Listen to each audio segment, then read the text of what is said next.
baada ya wale majini kuwa wameng'ang'ania sana mimi nifanye kazi hiyo ya kiganga. Yes, ni siku nyingine na ni wakati mwingine ambapo Mungu ni mwema, ameendelea kutupa kibali cha kuendelea kuona siku zake hapa duniani, kwa sababu yote yanawezekana katika uwezo wa Mungu.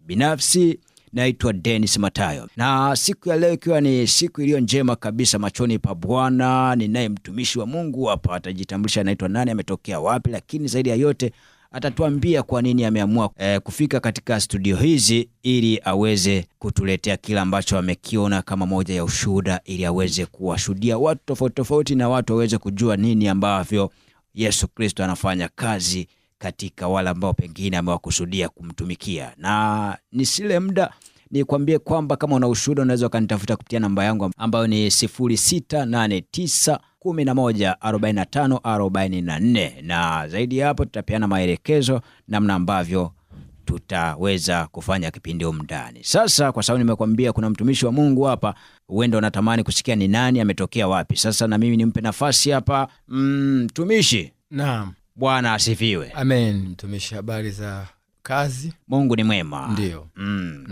Kuna watu wanatamani kufahamu unatokea wapi tukiwa tunafungua hivi, ili waendelee kuwa sambamba na wewe. Karibu sana, tuambie unaitwa nani? Mimi naitwa mchungaji Cosmas Juma Hamisi, ni mchungaji wa kanisa Anglikana Diocese ya Tabora, na kwa sasa ninatumika pale Sikonge nikiwa mchungaji wa parish ya Sikonge kanisa Anglikana. Okay, kuna watu wengine ambao muda huu wanakusikiliza wanatamani kwamba wangepata mawasiliano yako hapo mwanzoni, ingekuwa vizuri zaidi. Sasa hebu weka mawasiliano hapo. Namba ambayo napatikana kwa urahisi ni 07646474 mwisho 70. Nitarudia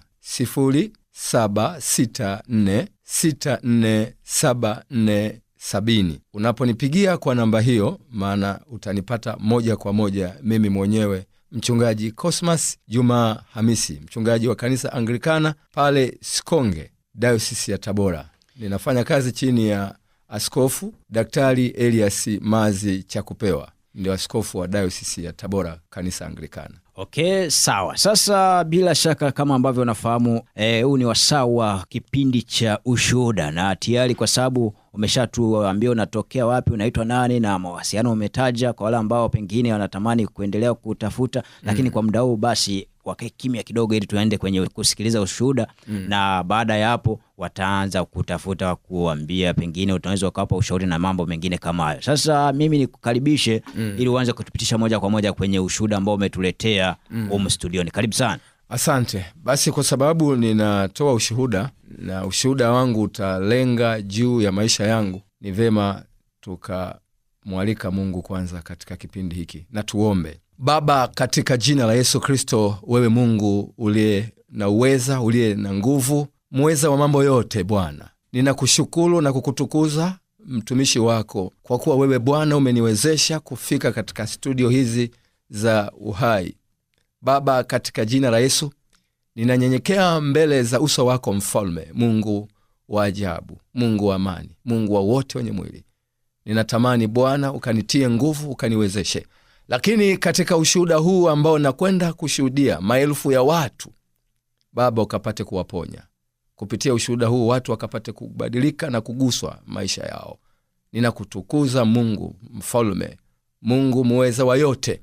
Ninakusihi Baba, kwa njia ya Roho wako Mtakatifu, endelea Bwana kuniimarisha, endelea Bwana kuimarisha huduma yangu, na zaidi sana Bwana, kupitia ushuhuda huu Bwana ambao ninakwenda kutoa kwa watu wengi ambao Mungu umewakusudia wapate kusikia ushuhuda na kujifunza kwamba yuko Mungu katika Mungu, yuko Mungu ambaye yuko. Sante Bwana kwa kuwa utakuwa pamoja nami. Ninaombea hata studio hizi ambazo zimefanyika baraka katika mkoa wetu wa Tabora, na zaidi sana Bwana ninakusihi endelea chombo hiki cha habari kukipa uwezo wa kifedha na mambo mbalimbali, ili kipeleke ujumbe wa neno la Mungu na shuhuda mbalimbali ambazo zitakwenda kuwajenga na kuwaimarisha watu katika imani. Na mimi Mungu ninakushukuru kwa kuwa wewe umenichagua mimi kutoka katika familia ambayo isingeliwezekana na isingekuwa rahisi, lakini wewe Mungu ukanitia nguvu, ukaniwezesha, na leo nakutumikia Baba. Sante kwa yote, na nijikabidhi mikononi mwako, nikiamini maombi hayo umeyasikia na yatakwenda kufanya kazi katika jina takatifu la Yesu, amen. Amen. Karibu sana. Asante. Mimi kama nilivyojitambulisha kwamba ni mchungaji wa kanisa la Anglikana, ninakualika msikilizaji uweze kwenda pamoja na mimi katika ushuhuda wangu. Mimi ni mzaliwa wa mkoa huu wa Tabora. Nimezaliwa wilaya ya Urambo, tarafa ya Usoke, kata ya Usoke, kijiji cha Usoke. Mimi ni mzaliwa wa kwanza kwa mama yangu Mwamini Saidi Ntembela, ambaye kwa sasa yuko hapo Usoke, na baba yangu akiitwa Shekhe Juma Hamisi Mdaki, na yeye kwa sasa anaishi hapa hapa Tabora, yuko maeneo ya Mwinyi. Kama nilivyosema, mimi ndio mtoto wa kwanza katika familia. Mama yangu alizaa jumla ya watoto 12, ambapo mimi ndio wa kwanza, na nilikuwa nikitambulika kwa jina la Hamisi Juma Hamisi Mdaki. Na baada ya kuzaliwa mimi, alizaliwa dada yangu mwingine wa kike, na wakati nazaliwa mimi na baadaye akazaliwa huyo dada yangu ambaye ni wa pili kuzaliwa, baba na mama walitengana. Baada ya kuwa wametengana baba na mama, na wakati huo walikuwa wakiishi Mwanza, yani walihama kutoka Tabora wakahamia Mwanza. Na walihamia Mwanza kwa sababu gani? Baba yangu mimi alikuwa ni shekhe, lakini pia mwalimu wa madrasa, akifundisha madrasa. Kwanza aliamua aende akaanze maisha Mwanza kwa kazi hiyo ya ualimu wa kufundisha elimu ya dini. Kwa hiyo alimchukua mkewe ambaye ni mama pamoja na sisi watoto, tukaenda huko Mwanza. Na Mwanza tulienda kuishi sehemu moja wanaita Kirumba. Baba yangu na mama waliishi kwa muda mfupi tu, baadaye waliingia katika migogoro, wakawa wametengana. Na baada ya kutengana sisi tulikuwa bado wadogo, yani mimi na yule dada yangu. Kwa hiyo baadaye mama alirudi nyumbani kwa wazazi wake ambapo ni Usoke. Akiwa hapo Usoke, basi alikaa kwa wazazi wake, na baadaye baada ya muda mfupi, nafikiri ilikuwa mwanzoni mwa miaka ya 80, akawa ameolewa na mume mwingine. Na baada ya kuenda kule kwa mume mwingine, sisi yani mimi na dada yangu tulibaki tukiwa tunalelewa na babu yetu ambaye alikuwa anaitwa Sheikh Saidi Ntembela, na bibi yetu ambaye alikuwa akiitwa Johari binti Selemani.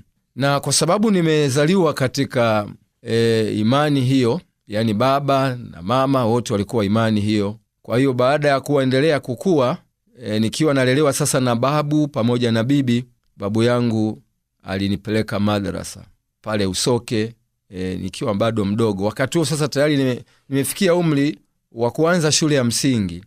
Kwa hiyo nikapelekwa kuanza kusoma elimu ya shule ya msingi. Shule ya mmoja inaitwa Mapinduzi, iko pale Usoke. Nikajiandikisha darasa la kwanza, na baadaye nikawa nimejiandikisha pia madrasa kwa shekhe mmoja ambaye sasa ni marehemu, nikawa nasoma pale elimu ya dini. Kwa hiyo nikaendelea na masomo, na mama akawa kule kwa mume mwingine ambaye mume huyu naye sasa hivi ni marehemu. Kwa wale wakazi wa Tabora na vitongoji vyake, na hasa ikiwemo Urambo na Usoke, wanafahamu jina la Hamli Moja ni mjina maarufu sana.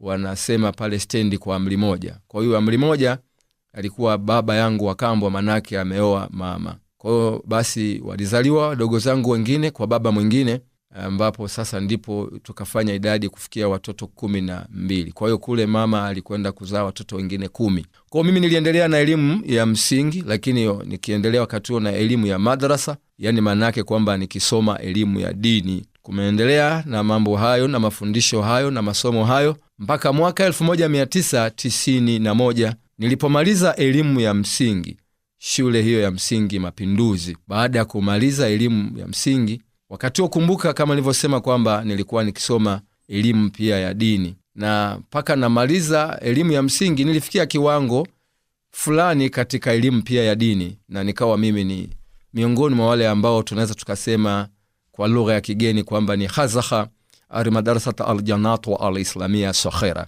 Kwa hiyo nikawa nifikia kiwango na level fulani. Sasa wakati huo tani nimemaliza shule ya msingi, lakini maisha ya familia, maana yake babu pamoja na bibi walikuwa na maisha magumu sana, maisha yao hayakuwa mazuri. Walikuwa ni wakulima wa kawaida, marehemu babu, maana babu yangu sasa ni marehemu, pamoja na bibi naye pia ni marehemu. Walikuwa ni wajasiriamali wadogo wadogo tu, na hasa babu alikuwa akishughulika na mambo ya kilimo cha bustani, akilimalima bustani. Kwa maisha yale niliendelea nayo katika kukabiliana na hiyo. Wakati huo sasa baba yangu mzazi, baada ya kuwa ameachana na mama yangu mzazi, nafikiri alikwenda kuoa mke mwingine na akaendelea na maisha yake, na mimi niliendelea na maisha hayo nikiwa nalelewa na upande wa mama, yani kwa babu pamoja na bibi. Kwa baada ya kumaliza elimu ya msingi mwaka 91 kama nilivyosema, na kuwa nimeshajifunza vitu vya elimu ya dini, kwanza nilikuwa naendelea kuswali katika masjidi pale Usoke, na nilikuwa ni mhudhuriaji mzuri sana wa vipindi katika imani hiyo. Mwaka huo wa 91 baada ya kumaliza masomo ya elimu ya msingi, baadaye nilitoka pale Usoke nikaenda Kaliua. Kule Kaliua ndio asili ya baba yangu mzazi. Sehemu moja waliita Igagala, kijiji cha Igagala namba 3, ndipo walipokuwepo wazazi wake. Kwa wakati huo alikubaki mama yake, maana baba yake alikusha kuwa amefariki miaka mingi. Hata mimi sikubahatika kumwona. Ndugu zangu wasikilizaji, mimi niko katika studio hizi za lengo langu kubwa ni kuleta ushuhuda ambao mimi ninautoa kwa dhati kabisa, na hasa baada ya kuona yako matendo makubwa ambayo Mungu ameyatenda katika maisha yangu. Na hii nimepata msukumo wa ndani sana, na kama kuna wakati niliwahi kutamani kwamba ikitokea siku moja nikapata nafasi ya kuingia kwenye chombo chochote cha habari, hasa kwa mazingira ya nyumbani kwetu ambapo ni mkoa huu wa Tabora, nilikuwa nasema hakika hiyo siku nitamshukuru Mungu. Na kweli kwa neema ya Mungu leo imekuwa ni siku ya pekee sana.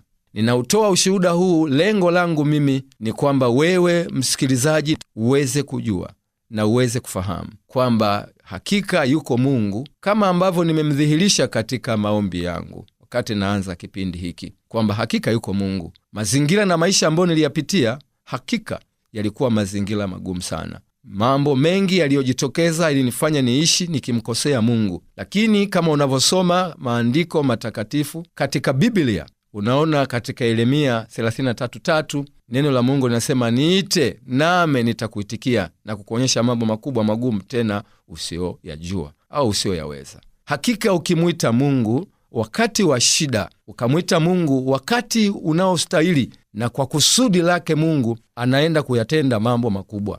Na ndio maana na mimi nikasema, kwa kuwa amenipa neema, maana hatuokolewi kwa sababu ya matendo yetu, bali tunaokolewa kwa sababu ya neema ile ambayo iko ndani ya Kristo mwenyewe. Mimi nimeona kwamba sina sababu nyingine ya kukwepa jukumu, hasa baada ya kuwa yeye Yesu Kristo amenifungua katika vifungo na minyololo ambayo ilikuwa imenikamata. Nitaendelea na ushuhuda kwa kukuthibitishia kwamba hakika Mungu ni mwema sana. Kwa hiyo nilivyoenda kuishi kule